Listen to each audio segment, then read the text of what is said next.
Bismillahirrahmanirrahim. Assalamualaikum warahmatullahi wabarakatuh. Alhamdulillah. Alhamdulillahi ala ihsanih wa syukru lahu ala taufiqihi wa amtinanih wa asyhadu an la ilaha illallah wahdahu la syarika lahu ta'ziman li sya'nih wa asyhadu anna Muhammadan abduhu wa rasuluhu da'ila ridwanih. Allahumma salli alaihi wa ala alihi wa ashabihi wa ikhwanih. Para pemirsa yang dirahmati oleh Allah Subhanahu wa taala, insyaallah pada kesempatan kali ini kita akan melanjutkan bahasan kita dari Syarah Al-Aqidah Al-Wasithiyah yang biasanya saya sampaikan di Masjid As-Sunnah di Bintaro, namun pada malam hari ini saya sampaikan dari kediaman saya, dan insyaallah mengenai kisah para anbiya, para nabi, kita akan lanjutkan pada kesempatan yang lain. Pada kesempatan kali ini kita akan bahas tentang sifatul ulu, yaitu sifat maha tinggi Allah Subhanahu wa taala. Dan Al-Imam Ibn Taimiyah rahimahullahu taala membawakan beberapa ayat yang menunjukkan tentang sifat ketinggian Allah Subhanahu wa taala. Di antaranya firman Allah Subhanahu wa taala, "Idz qala Allahu ya Isa inni mutawaffika wa rafi'uka ilayya." Tatkala Allah berkata, "Wahai Isa, sungguhnya aku akan mewafatkan engkau. Wa rafi'uka ilayya, dan aku akan mengangkat engkau kepadaku." Aku akan mengangkat engkau kepadaku, ya. Berarti Nabi Isa diangkat kepada Allah, berarti diangkat ke atas, berarti Allah di atas. Demikian juga firman Allah, "Barrafa'ahu Allahu ilaih."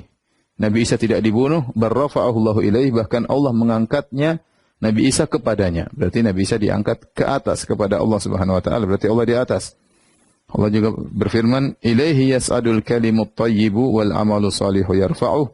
Dan kepada Allah lah kalimat-kalimat yang baik diangkat dan amal saleh diangkat oleh Allah kepadanya. Namanya diangkat semuanya berarti ke atas. Kemudian juga firman Allah, "Wa qala Fir'aunu ya Haman ibn li sarhal la'alli ablughul asbab." Berkata Fir'aun kepada panglimanya, "Wahai Haman, bangunlah bagiku sebuah bangunan yang tinggi, la'alli ablughul asbab, siapa tahu aku bisa sampai kepada jalan-jalan." Jalan-jalan apa? Asbabas samawati, itu jalan-jalan di langit. Fa'attali'a ila ilahi Musa, agar aku bisa melihat kepada Tuhannya Musa. Fir'aun ingin ngecek apakah di langit ada Tuhannya Musa. Kenapa dia ingin mengecek? Karena Nabi Musa telah menyampaikan Tuhannya di atas langit, itu Allah di atas langit. Maka Fir'aun ingin menantang dan ingin mengecek, ingin mengatakan Musa adalah pendusta, di langit tidak ada Tuhan. Kemudian firman Allah Subhanahu wa taala, "Aamintum man fis samaa'i ay yakhsifa bikumul ardha fa idza hiya tamur?" Apa kalian merasa aman dari zat yang ada di langit, bahwasanya Allah bisa membenamkan kalian dalam bumi? Fa idza hiya tamur, tiba-tiba bumi tersebut akan bergetar. Am amintum man fis samaa'i yursilaikum hasiba. Apa kalian merasa aman dengan Allah yang berada di atas langit, ya, yang bisa mengirimkan kepada kalian hujan batu? Fasata'lamuna kaifa nadhir, dan kalian akan tahu bagaimana pembalasan bagi orang-orang yang mendustakan peringatanku.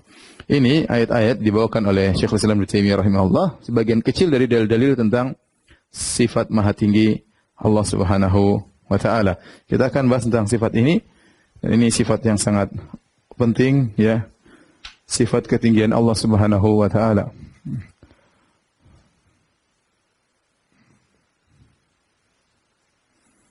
Maha tinggi Allah.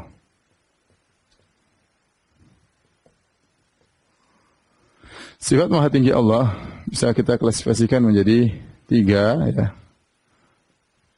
Ada namanya ulu al-qahar, ya. Kemudian ada namanya ulu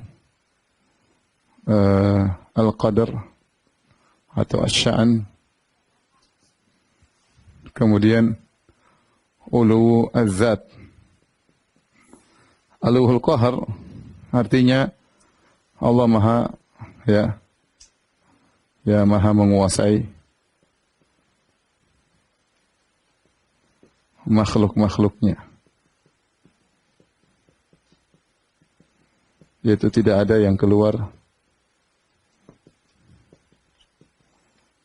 dari kehendak dan kekuasaannya.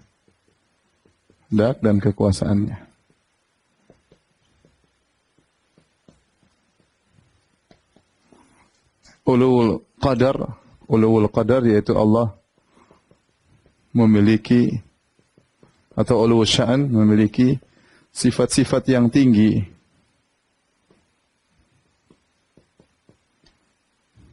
Yaitu maha dalam segala hal.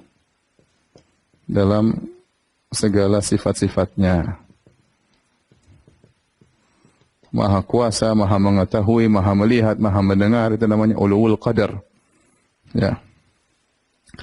Nah, uluwul zat, yaitu Allah. Zatnya maha tinggi. Maha tinggi.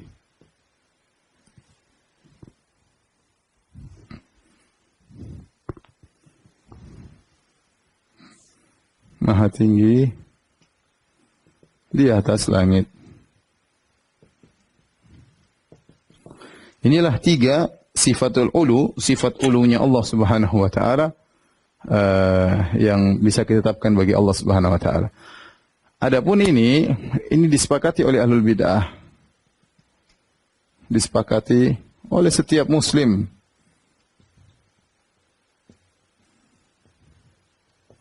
Termasuk ahlul bidah.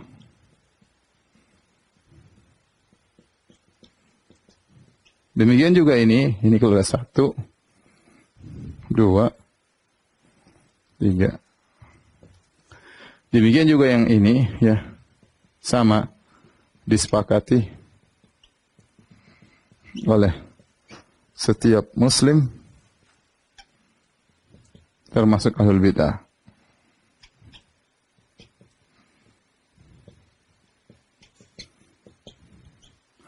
Nah, yang ini, ya, ini hanya ditetapkan oleh Ahlus Sunnah dan sebagian mutakallimin. Sebagian ahli kalam mutakallimin.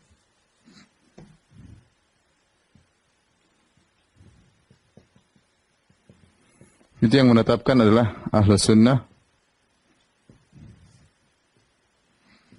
Kemudian Al-Kullabiyah. Kemudian adalah Al-Asy'ariyah, Al-Mutaqaddimun. Itu Asy'ariyah terdahulu.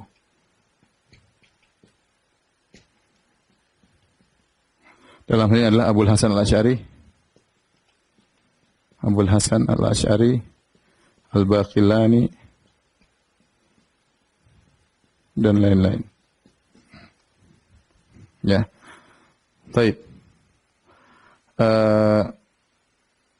Ini, ya, adalah 3 model ketinggian Allah Subhanahu wa taala, baik uluwul qadar, uluwul zat, atau uluwul qahar. Yang akan kita bahas pada kesempatan kali adalah ini, uluwul zat. Sayang, warna merah mana, sayang? Sayang.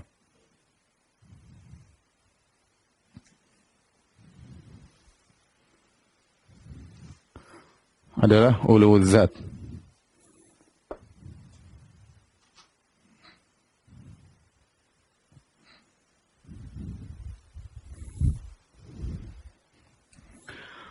Karena inilah yang diingkari oleh para penolak sifat, ya. Baik, kalau sudah tolong dihapus.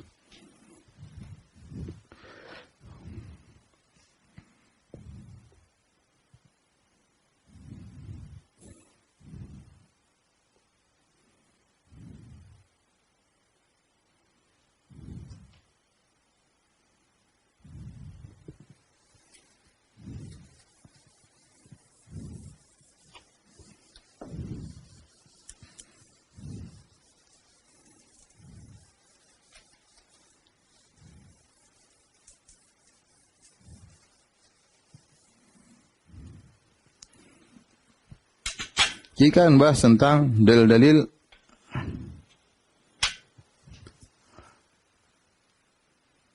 dalil-dalil Allah zatnya maha tinggi, ulu zat, ya, zat Allah maha tinggi.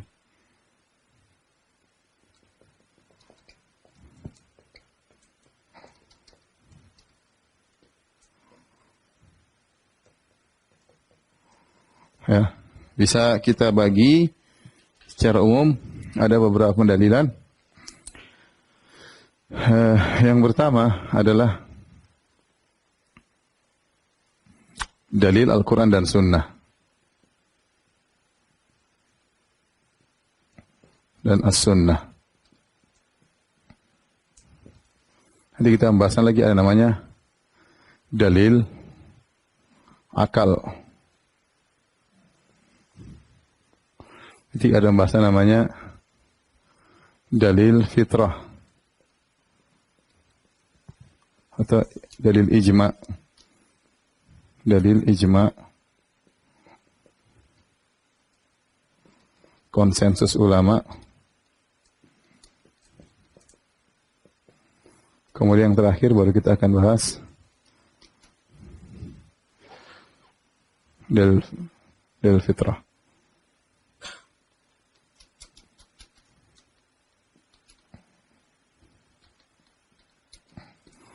Baik, kita akan buka pembahasan tentang Allah Maha Tinggi dari Al-Quran dan Sunnah.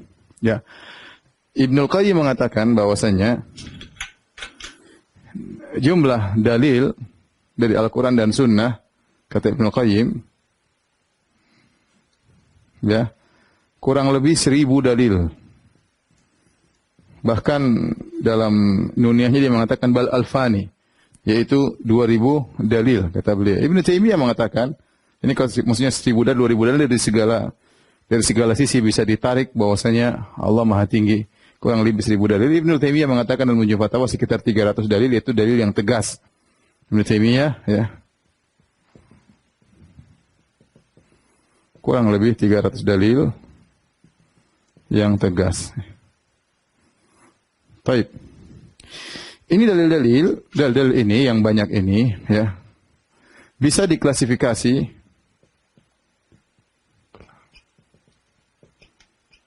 menjadi kurang lebih 20 sisi pendalilan.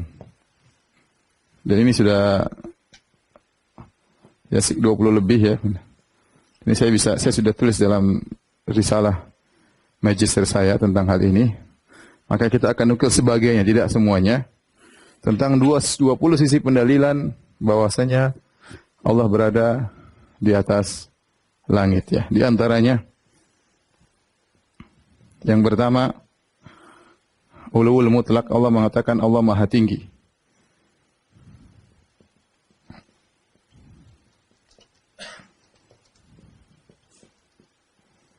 Dengan Maha Tinggi secara mutlak.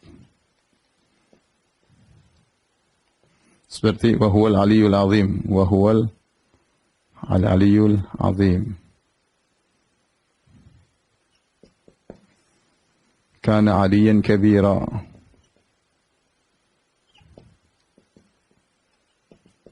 Al-ali maksudnya maha tinggi. Al-ali dialah Allah al-ali, ya. Al-ali maksudnya maha tinggi. Kemudian Allah mensifati dengan fauq, di atas. Sifat fauq di atas. Wa huwal qahiru fauqa ibadihi. Yang artinya dialah Allah yang maha kuasa di atas hamba-hambanya. Di atas hamba-hambanya. Hamba-hambanya, ya. Adapun ahlul bidah, mereka mengatakan maksudnya Allah di atas hamba-hambanya, maksudnya Allah lebih mulia daripada hamba-hambanya. Mereka takwil, kata mereka, wa huwal qahiru fauqa ibadi, Allah maha kuasa dan dia lebih mulia daripada hamba-hambanya. Makanya dibantah oleh para ulama. Ngapain Allah menjelaskan dia lebih pencipta, lebih mulia daripada hambanya? Itu percuma. Tidak perlu dijelaskan. Semua orang sudah tahu. Ya, maksudnya Allah menjelaskan zat Allah di atas hamba-hambanya. Tidak ada yang bisa di atas Allah Subhanahu wa taala, ya. Wa huwal qahiru fauqa ibadi. Adapun kalau kita mengatakan maksudnya dalam ayat ini Allah lebih tinggi, lebih mulia daripada hamba-hambanya, maka kita ya seakan-akan merendahkan Allah Subhanahu wa taala. Seorang penyair berkata, qala syair, Alam tara anna as-sayfa yanqusu qadruhu idza qila inna as-sayfa amdha min al-asa. Artinya, tidakkah kau lihat bahwasanya pedang akan jatuh pamornya kalau dikatakan pedang lebih tajam daripada tongkat. Ya, kalau pedang dibandingkan dengan tongkat berarti pedang itu rendah. Beda kalau kita bilang pedang lebih tajam dari pisau, ini berarti kita menaikkan derajat pedang. Ya, misalnya saya mengatakan bahwasanya Syekh Albani rahimahullahu taala lebih alim daripada Syekh bin Baz dalam ilmu hadis misalnya. Maka dalam hal ini waktu saya membandingkan Syekh Albani rahimahullah dengan Syekh bin Baz rahimahullah dari isi ilmu hadis, maka saya menaikkan derajat Syekh Albani karena yang dibandingkan adalah Syekh bin Baz, sama-sama alim. Tapi kalau saya bilang Syekh Albani lebih pintar hadis daripada Firanda, ini menghina Syekh Albani. Ngapain dibandingkan dengan saya? Ya. Sama. Kalau kita bilang pedang lebih tajam daripada pisau, ini berarti pujian terhadap pedang. Tapi kalau kita bilang pedang lebih tajam daripada tongkat, ya ini ngapain dibandingkan dengan tongkat? Ini sungguhnya merendahkan kedudukan pedang. Maka seorang penyair berkata, tidakkah kau lihat alam taru anna sayfa yanqusu qadruhu, tidak kau lihat bahwasanya pedang jadi turun pamornya? Idza qila inna sayfa amdha minal asa, jika kau berkata pedang lebih tajam daripada tongkat. Maka ini juga kalau kita bilang maksud ayat ini wa huwal qahiru fawqa ibadi, Allah lebih baik daripada hamba-hambanya. Apa hal yang maklum, ngapain dikatakan Allah lebih baik daripada manusia, lebih baik daripada hewan, lebih baik daripada ciptaan yang ngapain? Ya, lebih baik daripada jin. Suatu yang perkara yang ma'ruf. Tidak perlu dijelaskan. Oleh karenanya fawq di sini maksudnya ada di atas, bukan sekedar ulul qadar, ya, tapi ulul zat. Kemudian sisi dalil yang lain, ya, sifat fawq, ya, fawq didahului dengan min. Min ini atas. Atas. Kalau min artinya dari, ya. Yang ini menunjukkan tempat. Bukan kadar, bukan kadar. Allah berfirman dalam Al-Qur'an, yakhafuna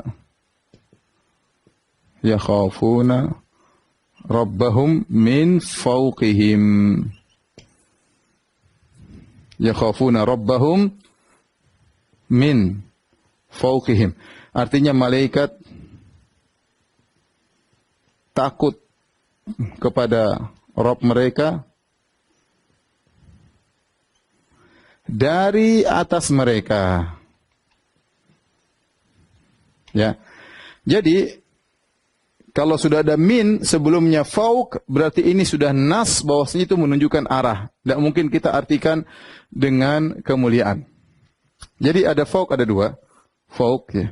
Contoh fauq.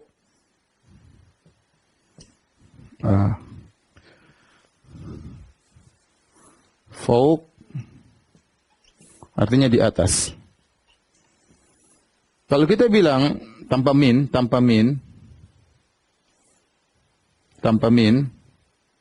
kita bilang az-zahabu fawqa al-fiddah. Dengan kata yang kedua, az-zahabu min fawqil fiddah. Ada minnya. Yang pertama kita bilang emas lebih tinggi atau emas di atas perak. Emas di atas perak.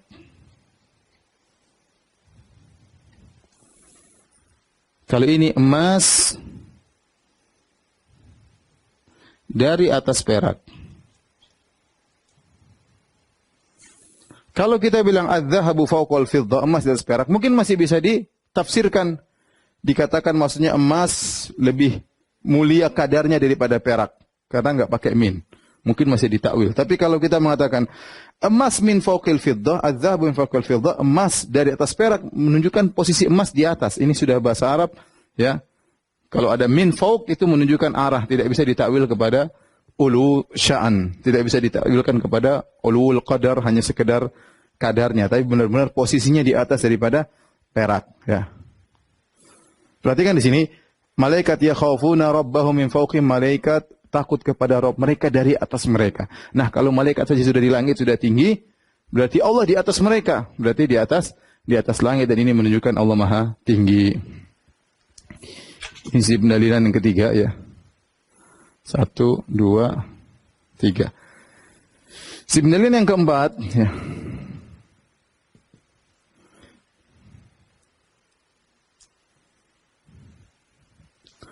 Seperti Allah menggunakan uruj, lafal uruj.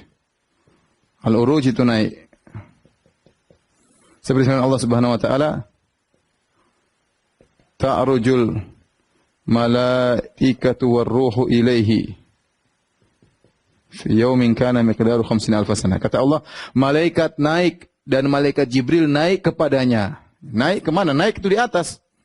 Naik itu pasti ke atas. Di sini naik malaikat naik kepada Allah.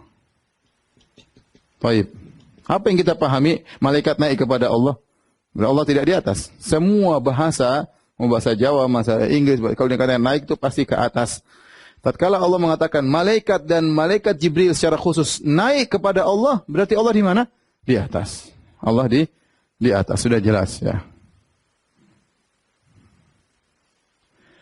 Kemudian juga di antaranya kata al-uruj, kata as-su'ud. Ini juga artinya naik. Seperti Allah Subhanahu wa taala, ilaihi yas'adul al-kalimut thayyibu. Ya. Kepada Allah lah naik kalimat-kalimat yang baik. Wal amalu shalih yarfa'uh. Ya. Kalimat-kalimat yang baik naik kepada Allah. Sama saja kita katakan, namanya naik pasti ke atas, ya.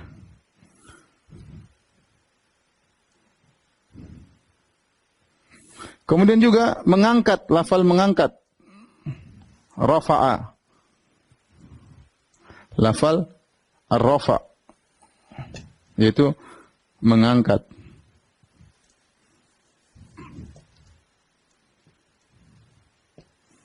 Mengangkat. Contoh firman Allah Subhanahu wa taala, wal ilaihi yas'adul kalimut thayyibu, lanjutannya wal amalus shalihu yarfa'uh.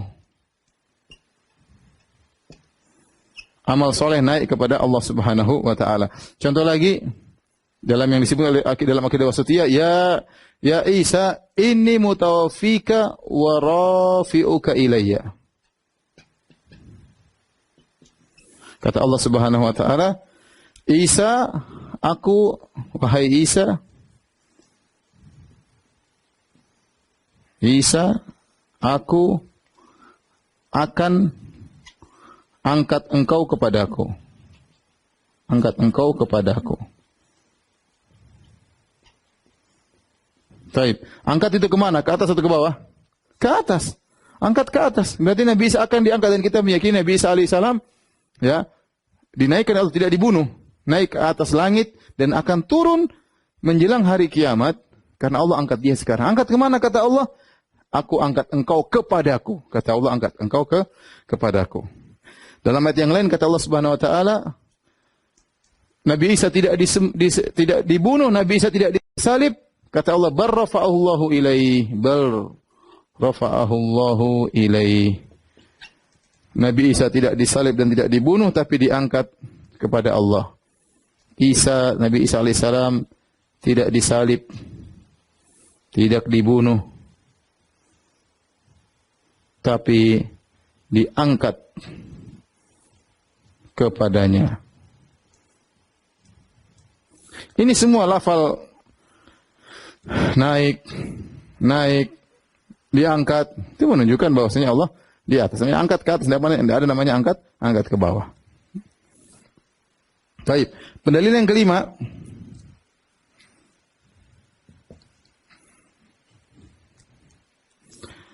lafal tanzil. Tanzil itu menurunkan.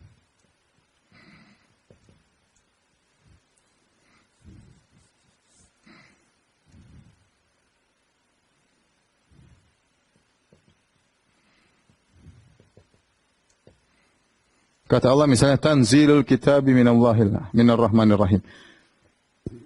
Tanzilul kitabi minar rahmanir rahim. Minallah misalnya ya. Allah menurunkan Alkitab dari Allah. Al-Qur'an diturunkan dari Allah.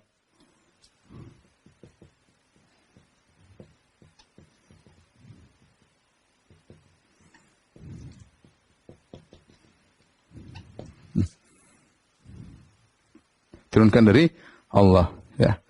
Namanya turun dari mana? Dari atas ke bawah atau dari bawah ke atas? Namanya turun dari atas ke bawah. Namanya turun dari atas ke bawah. Perhatikan di sini, Allah Subhanahu wa taala tidak hanya mengatakan tanzilul kitab, Allah tidak hanya menyatakan bahwasanya turun Alkitab, tapi Allah mengatakan dari Allah, turun Alkitab dari Allah. Berarti dari atas ya. Allah di atas berarti turun. Ya. Kemudian di antara dalil ya, yang kelima, yang keenam, atau kita gabung di sini ya.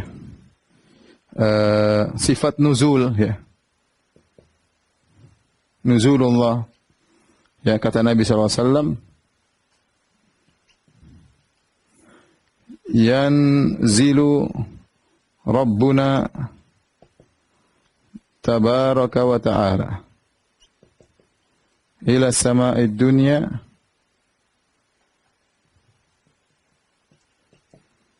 hina yabqa thuluthul akhir minal lail. Ini juga Allah turun ke langit dunia. Berarti turun dari atas ke bawah. Ini menunjukkan Allah di atas ya. Seperti sifat uruj dalam hadis kata Nabi SAW, ta'rujul al-malaikatu alladzina batu fikum. Ya. Bahwasanya malaikat yang tadi malam tidur bersama kalian naik kepada Allah Subhanahu wa taala laporan. Ta'rujul malaik naik kepada Allah. Kemudian Allah bertanya kepada fayas'aluhum. Allah bertanya kepada mereka, wa a'lamu bihim, Allah lebih tahu tentang apa jawabannya. Tapi mereka naik ke atas lapor kepada Allah Subhanahu wa taala. Jadi dalil tentang Allah di atas sangat banyak. Baik. Kita masih lanjut ya. Kemudian yang keenam,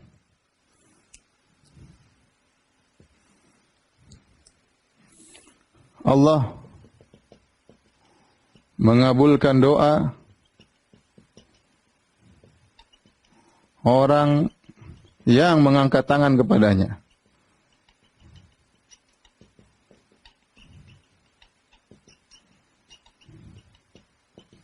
Kata Nabi sallallahu alaihi wasallam, ya, innallaha hayyun sittirun yastahyi hayyun karim. Sittir ya. Yastahyi min 'abdihi idza rafa'a yadayhi ilaihi an yaruddahuma sifran. Kata Nabi sallallahu alaihi wasallam, sungguhnya Allah Maha malu ya, dan Allah menutup aib-aib orang ya. Allah malu dari hambanya jika hambanya berdoa mengangkat kedua tangannya kepadanya. Mengangkat kedua tangannya kepadanya, pada sini. Mengangkat kedua tangannya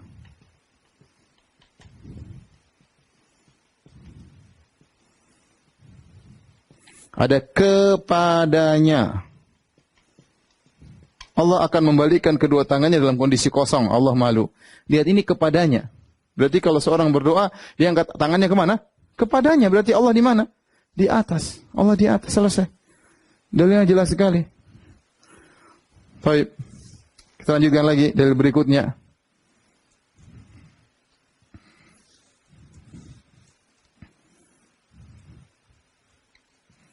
Dalil yang ketujuh. 6.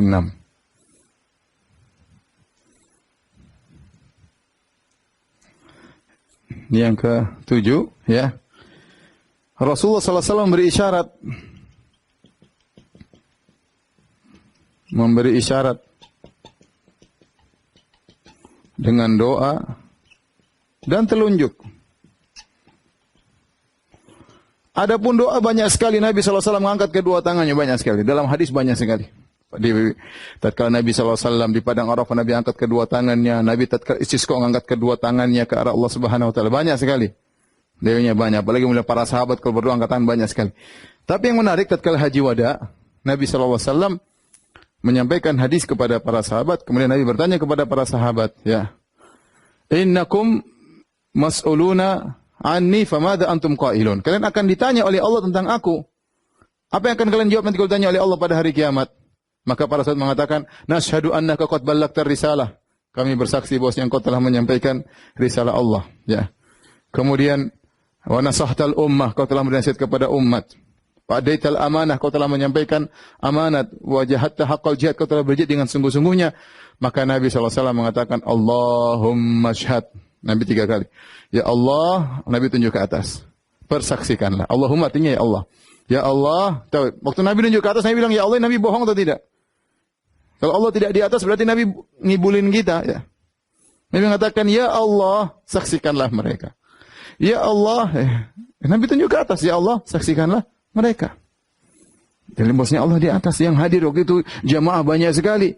Jamaah haji ada sekitar 100.000, ada yang mengatakan 80.000, ada yang mengatakan 100.000 orang, ada yang mengatakan 120.000. Dari bagi sahabat, muhajirin, ansar, dari Arab-Arab Badui, banyak sekali. Ya. Dan tidak ada pun seorang memahami, oh Nabi cuma main-main ke atas Allah, tidak ada. Enggak ada. Nabi dengan tegas mengatakan, Allahumma syhad, ya Allah saksikanlah. Ya. Nabi mengatakan, Allahumma syhad. Ya Allah, saksikanlah sambil menunjukkan tangan ke langit. Itu Nabi mengisyaratkan ke langit. Sallallahu alaihi wasallam.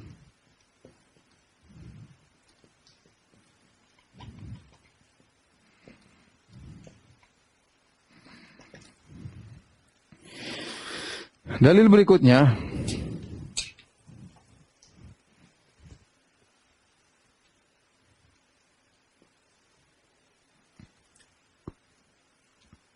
yang ke-8, ya. Nabi bertanya tentang di mana Allah. Tentang aina Allah. Di mana Allah? Berarti Allah di mana ada? Di mana? Ada tempatnya di mana? Nanti kita akan bahas ini, mereka nanti Allah ada di arah kita. Di arah mana? Di atas. Ya. Mereka bilang, oh, enggak boleh, Allah tidak bertempat, nanti kita akan bahas. Tapi maksudnya Nabi tanya, Allah di mana? Berarti Allah bisa ditunjuk. Allah di mana? Nabi sudah tunjuk. Sementara mereka bilang Allah tidak boleh ditunjuk, Allah tidak di arah. Nabi mengatakan, di mana Allah kepada seorang budak wanita? Faqalat, ya, kata wanita tersebut, fis sama, Allah di langit. Itu di atas langit. Allah di atas. Baik. Jelas. Apakah Nabi bertanya tentang bagaimana kondisi Allah? Ya enggak, Nabi bertanya tentang arah di mana. Perkata bahasa Arab aina itu menunjukkan tempat di mana arahnya. Dan jawabannya jelas di atas, ya. Oh, mereka takwil, maksudnya Allah di atas hamba-hambanya. Allah lebih mulia daripada hamba-hambanya. Ngapain Nabi tanya begitu kepada seorang budak wanita? Apalagi untuk mengetes keimanannya. Setelah itu Nabi mengatakan, a'tikha fa innaha mu'minah. Bebaskan wanita, budak wanita ini sungguhnya dia seorang wanita mukminah. Ya. Jadi Nabi bertanya itu sebagai imtihan, sebagai pertanyaan ujian. Masa ujiannya, apakah Allah lebih baik daripada hambanya? Ya jawaban jelas. Mereka takwil, tapi takwilnya lucu, ya.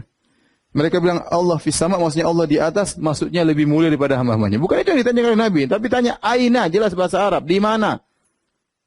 Nabi tidak bertanya bagaimana, ya. Nabi tidak bertanya bagaimana kondisi, enggak. Nabi tanya di mana, jelas. Mereka bilang tidak boleh kita bilang Allah di mana, haram. Di mana tidak hadis sahih riwayat Muslim. Ini hadis semua ini mau diapain? Dalil begitu banyak. Belum ditolak. Taib, yang berikutnya, yang ke-9.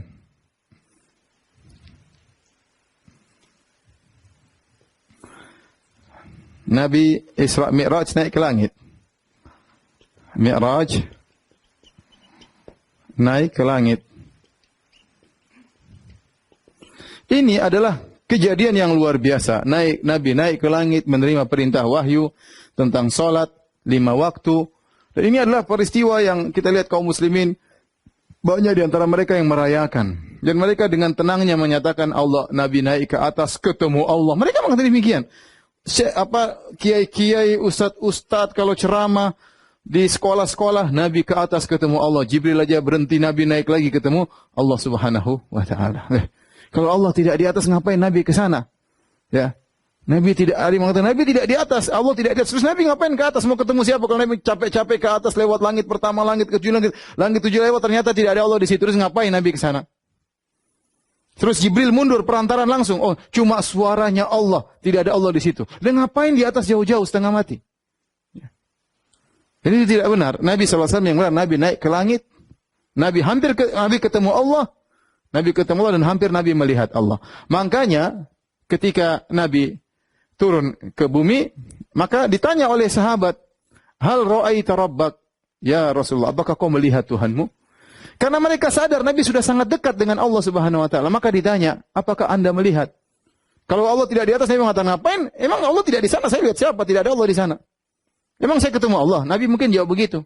Kalau memang Allah tidak di atas, tapi Nabi membenarkan pertanyaan tersebut. Waktu ditanya, "Apakah engkau melihat Allah?" Sampai para ulama khilaf. Nabi melihat Allah di dunia atau tidak? Khilaf di kalangan para sahabat. Apakah Nabi melihat Allah di dunia atau tidak? Kalau Nabi melihat di dunia, berarti Allah kan ketemu berarti. Melihat dan ketemu. Nabi menjawab, "Nurun anna arahu." Ada cahaya bagaimana aku bisa melihat Allah. Ada cahaya yang menghalangi. Berarti Nabi ke atas ketemu siapa? Ketemu Allah. Ini semua sepakat. Manusia di alam semesta, orang Islam semua sepakat. Nabi ke atas bertemu Allah ya tanpa Jibril untuk menerima perintah salat. Makanya saya katakan, kalau ada orang yang menolak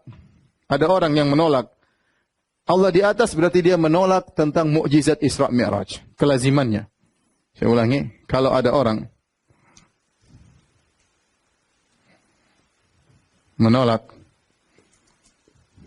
Allah di atas,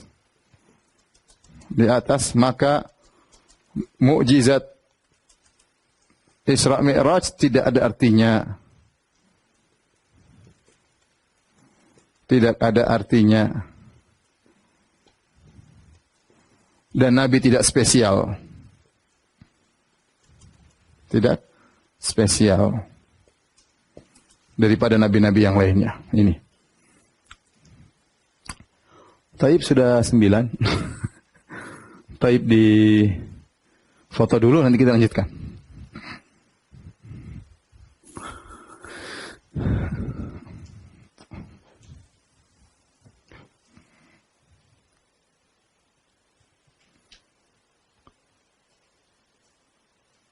Atau kita tambah lah ya, kita lengkapin aja biar mudah. Saya cukupkan sedikit aja satu lagi. Di sini yang ke-10 ya. Yang ke-10 yaitu dalil yang disebutkan oleh Syekh Islam Ibnu Taimiyah dalam Aqidah Wasithiyah, yaitu firman Fir'aun Fir'aun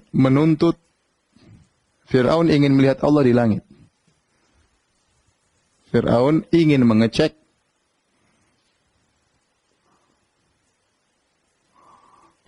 apakah Allah di langit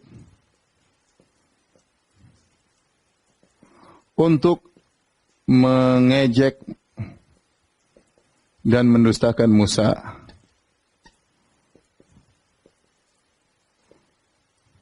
Baik, bagaimana ayatnya dalam surat Ghafir? Kata Allah Subhanahu wa taala, "Wa qala Fir'aunu ya Haman ibn li sarhan la'alli ablughul asbab." Kata Fir'aun kepada Haman, "Wahai Haman, ya, panglimaku atau pejabatku, bangunlah sorha. Sorhan itu bangunan yang tinggi. Buat apa? La'alli ablugul asbab. Mungkin saya sudah bangunan tinggi, saya akan melewat langit, jalan-jalan di langit. Untuk apa? Asbabas samawati fa'attali'a ilahi Musa. Saya ingin lihat lewat jalan-jalan di langit untuk melihat Tuhannya Musa. Ya, wa inni la'adhunnuhu kadhiba. Menurut saya Musa itu dusta. Apa maksudnya? Kenapa sampai Fir'aun ingin ngecek di langit? Kata para ulama, jelas. Karena Musa mengabarkan Tuhannya di atas langit. Musa mengabarkan Tuhannya di atas langit, maka Fir'aun ingin mengecek hal tersebut untuk mendustakan Musa. Dia ingin cek mana Tuhannya Musa. Ngapain Fir'aun ingin ngecek, kecuali dia dapat kabar dari Musa, bahwasanya Allah Tuhannya Musa di langit. Makanya kata para ulama, siapa yang menetapkan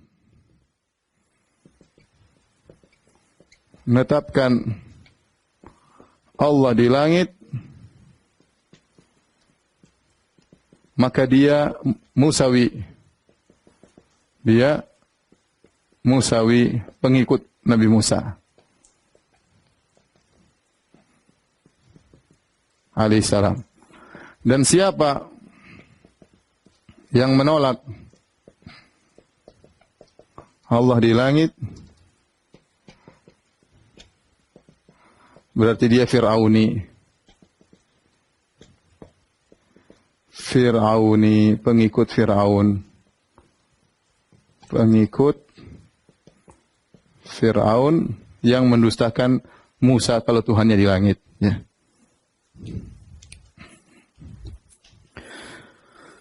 Taib.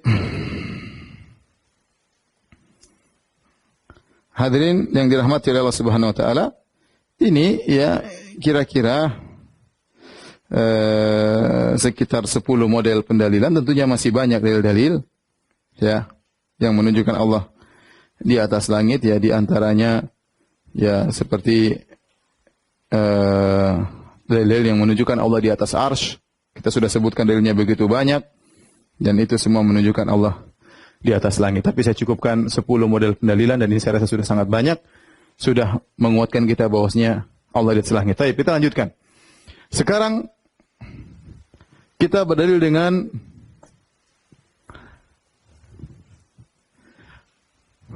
dalil ijma', dalil akal, dan dalil fitrah manusia. Ya. Adapun dalil ijma', ya.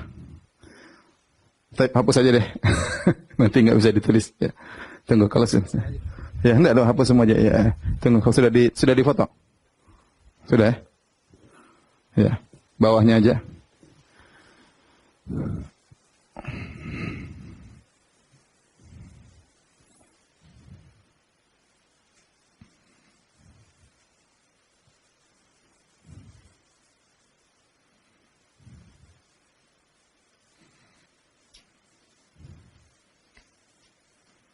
Sudah.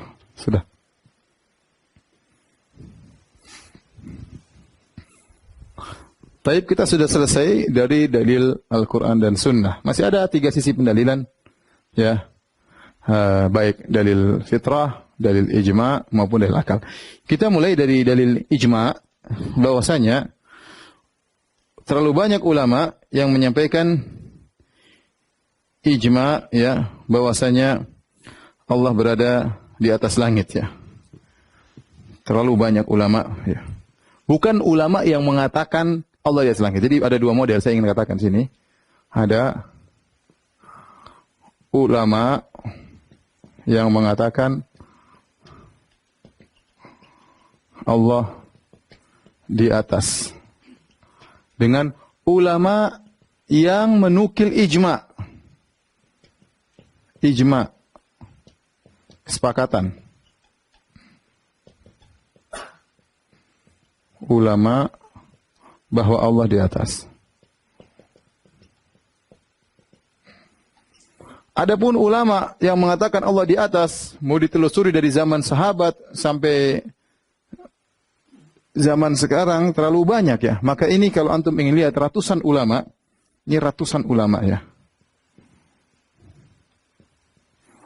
Bisa dilihat di antaranya dalam buku Al-Ulu lil Ali al-Ghaffar, Ini karangan Al-Imam Adz-Dzahabi. Al-Imam Adz-Dzahabi, dan ini ada yang bermadzhab Syafi'i. Kemudian kitab yang kedua sama, kitab beliau juga yang berjudul Kitabul Arsh. Kitabul Arsh. Juga ini karangan Al-Imam Adz-Dzahabi juga. Kemudian di antaranya kitab Ijtima' Al-Juyush Al-Islamiyah. Ini karyanya Ibnul Qayyim rahimahullah ta'ala. Ibnul Qayyim rahimahullah ta'ala. Rahimahullah ta'ala. Baik. Jadi di antara buku yang bagus mengumpulkan tentang ulama, 3 buku ini, Al-Ulil Ghaffar dicetak 2 jilid. Kitabul Arsh juga ditahqiq oleh Syekh Muhammad Khalifah Tamimi juga 2 jilid. Yang paling inti jilid kedua, jilid pertama kebanyakan di Rosat. Kemudian Ijtima' Islamiyah 1 jilid. Ibnu Qayyim juga isinya perkataan para ulama dari zaman sahabat sampai abad ke beliau, abad ke-8 tentang perkataan ulama Allah di atas. Ini sangat banyak, ratusan ulama. Tapi yang ingin saya nukil bukan ini, saya nukil lebih detail lagi. Ulama yang menukil ijma'. Beda ya. Ya, ulama yang menukil ijma'. Misalnya kalau kita katakan ulama yang mengatakan musik haram banyak sekali. Antum buka semua buku fikih Hanafi, fikih Hambali, fikih Maliki, fikih Syafi'i, semuanya mengatakan musik haram. Mau dikumpulkan ratusan ulama. Tapi kalau ulama yang menukil ijma' bahwasanya musik haram tidak banyak. Nanti dari misalnya dari Hambali ada Ibnu Qudamah, kemudian dari mazhab Syafi'i ada ulama siapa, tidak banyak yang menukil ijma', ya. Karena kalau dikatakan ijma' berarti dia hujjah. Ulama sudah sepakat, maka tidak boleh diselisihi. Nah, ini saya nukil dalam buku saya, ya, risalah majister saya tentang ulama-ulama yang mengatakan ijma' ulama bahwasanya Allah di atas. Saya akan bacakan dalam buku saya halaman 155. Ya, di antaranya yang menukil bahwasanya Allah di atas, ya, sangat banyak. Di antaranya pertama Al-Imam Al-Auza'i yang wafat pada tahun 157 Hijriah. Lihatlah kitab Al-Asma wa Sifat karang Al-Baihaqi. Kemudian juga dinukil juga oleh Az-Zahabi dalam Al-Ulul Al-Azim. Ini halaman wafat 157 Hijriah. Kemudian Ali bin Al-Madini, ya. Ali bin Al-Madini ahli hadis juga. Wafat pada 234 Hijriah. Kemudian Qutaibah bin Sa'id yang juga wafat pada tahun 240 Hijriah. Ini juga menukil ijma'. Ini yang ketiga. Yang keempat, Abu Zur'a Ar-Razi wafat pada tahun 264 Hijriah, menukil ijma'. Lihat karya kitab Syarah Usul I'tiqad Ahlussunnah wal Jamaah di Lalikai. Kemudian Ibnu Qutaibah. Taib azan. Habis azan kita lanjutkan insyaallah taala.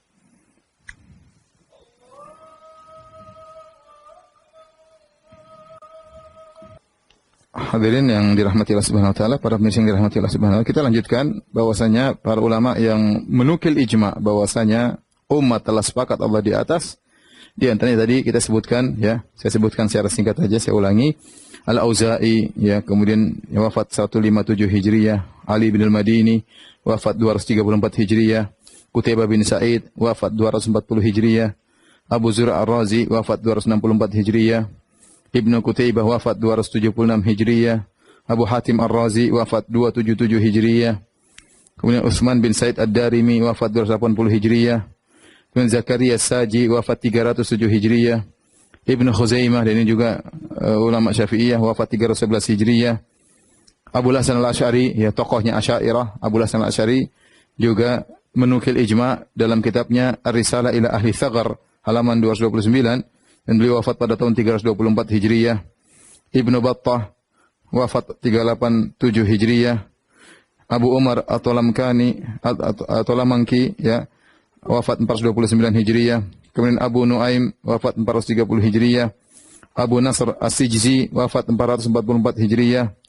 Kemudian Abu Utsman As-Sabuni wafat 449 Hijriah. Ibnu Abdul Bar, ulama masyhur ahli hadisnya mazhab Malikiyah, ya, yang wafat pada tahun 463 Hijriah. Ini di antara ulama-ulama yang menukil tentang ijma' bahwasanya Allah berada di atas langit, ya. Allah berada di atas langit. Maka kita tanyakan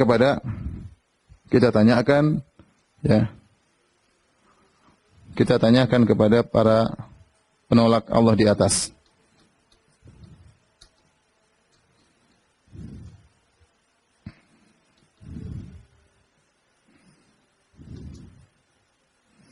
Sebutkan satu saja ulama kalian dengan sanad yang sahih. Sebutkan ya, siapa salaf kalian dari kalangan para ulama. Para ulama, jangan salah, pendahulu kalian. Siapakah pendahulu kalian?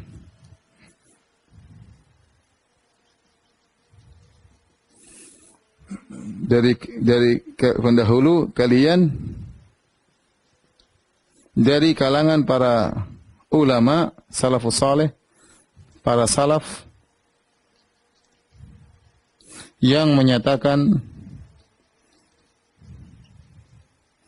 Allah tidak di atas. Coba datangkan satu saja, datangkan. Apalagi mau 10, apalagi 100, nggak akan dapat ya. Tidak ada.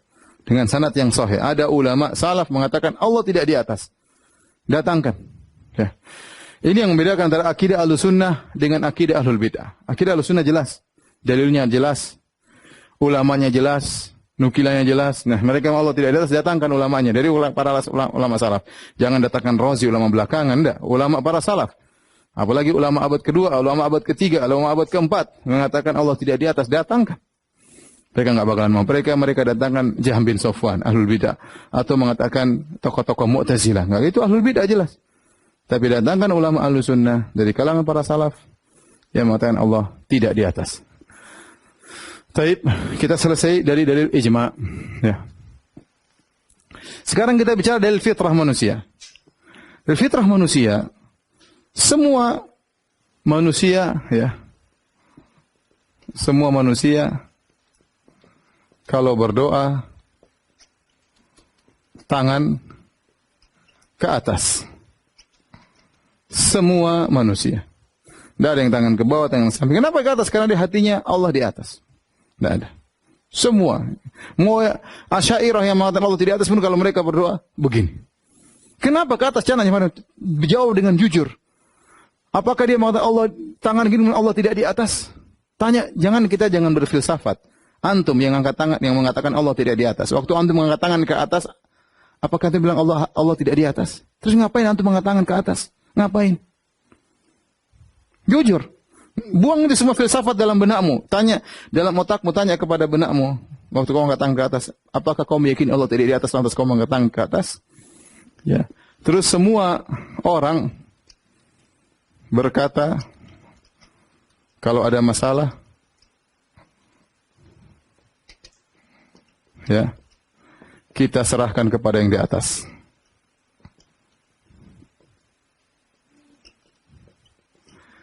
Tidak ada seorang pun yang mengatakan kita serahkan kepada yang di mana-mana. Enggak ada.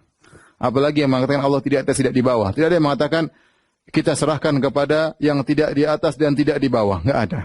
Kalau ada orang ngomong begitu, kita bilang orang enggak beres. Subhanallah, perkaranya pelik. Kita serahkan saja kepada yang tidak di atas dan tidak di bawah. Dia bilang Anda waras mengatakan demikian. Ya. Semua orang berkata,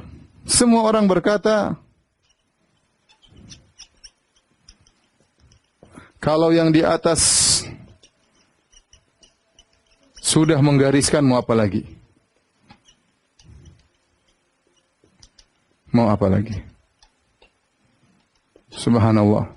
Semua orang fitrahnya di atas. Ada dua kisah, ya. Dua kisah. Yang pertama adalah kisah Al-Juwaini. Yang kedua kisah Ibn Taimiyah bersama Jahmiyah.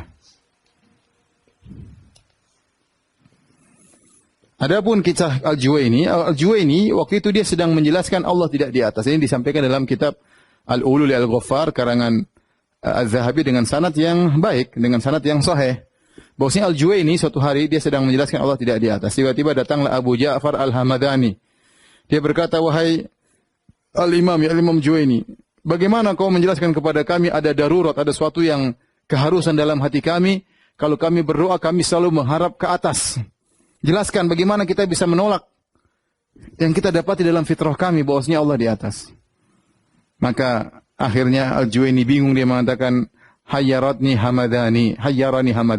Hamadani telah membuat saya bingung. Ya, jadi Hamadani ingin mengatakan, buang fitrah kami dalam diri kami, bahwasanya Allah di atas. Sementara kami bagaimanapun tetap fitrah kami Allah di mana?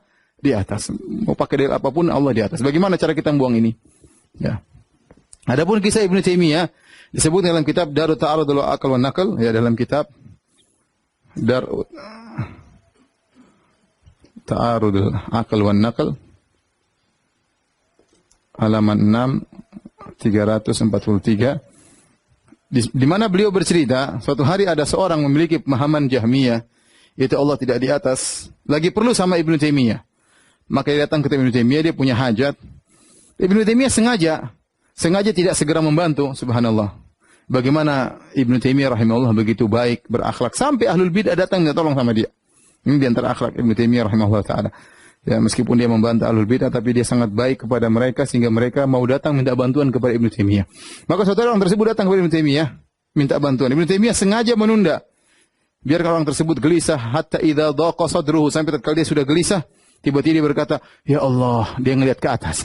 Tiba-tiba dia ngelihat ke atas dan mengatakan, "Ya Allah," padahal dia menolak Allah di atas. Maka Ibnu Taimiyah mengatakan, "Coba, apa yang kau lakukan?" Baru dia sadar, astagfirullah. Selama ini dia menolak Allah di atas, dalam kondisi sempit, tiba-tiba dia ngeliat ke atas, dia mengatakan, "Ya Allah," ya Allah. Dan subhanallah, ada kisah kawan saya dari Aljazair, dia bercerita di kelas ada guru yang menolak Allah di atas, ya, dan didebat oleh murid-muridnya. Murid rupanya sudah ngaji. Guru tersebut didebat, saking jengkelnya guru tersebut, dia mengatakan sama murid-muridnya, ya, nanti perdebatan kita lanjutkan, kita serahkan kepada Allah Subhanahu wa taala. Artinya nanti hari kiamat kita serahkan kepada Allah Subhanahu wa taala sambil nunjuk ke atas. Maka murid-muridnya berkata, mulutnya kafir Allah di atas, tapi jarinya beriman kepada Allah di atas. Itu banyak. Nanti melihat saja orang yang menolak Allah tiba-tiba mengatakan, "Ya Allah," tunjuk ke atas. "Ya Allah," nunjuk ke atas. Mereka orang-orang yang menolak Allah di atas begitu dalam kondisi suatu mereka tunjuk Allah di atas. Ya. Padahal kalau tidak ada, ngapain tunjuk ke atas? Tapi ini antara dalil fitrah, tidak bisa diingkari. Dalil akal, terakhir kita sampaikan dalil akal, bahwasanya Allah di atas. Banyak dalil akal, di antaranya satu, ya,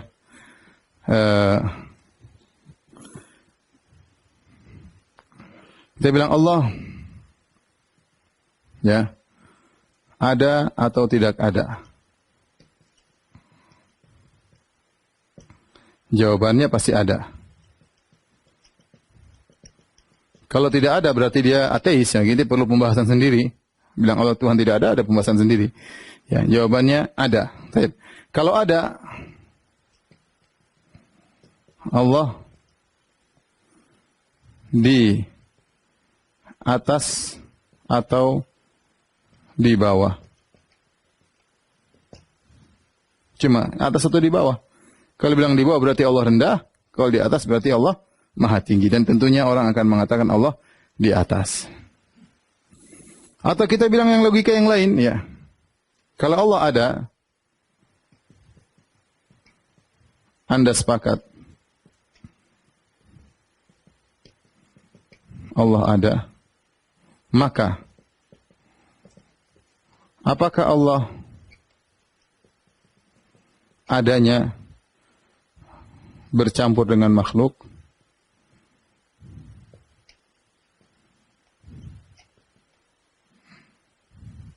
Atau di luar makhluk?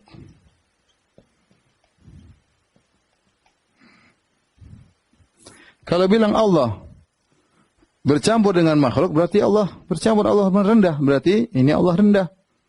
Allah rendah. Bercampur karena bercampur dengan makhluk yang rendah.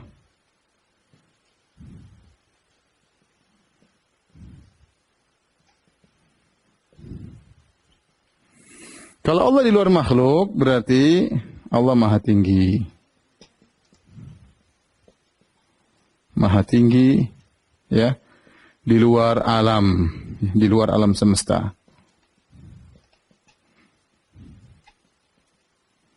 Berarti ke arah luar, makanya Allah ke arah luar, ke atas. Allah di luar alam semesta, ya. Dan banyak dalil akal, tapi saya kata ini sebagian aja dalil akal yang mungkin bisa kita jelaskan. Wallahu a'lam bishawab, ya. Sampai di sini saja kajian kita. Insyaallah kita lanjutkan tentang bagaimana pendapat Ahlul Bidah tentang sifat maha tinggi Allah dan juga syubhat-syubhat mereka. Kita lanjutkan pada pertemuan berikutnya insyaallah taala. Demikian subhanakallah bihamdik asyhadu an la ilaha illa anta astaghfiruka wa atubu ilaik. Assalamualaikum warahmatullahi wabarakatuh.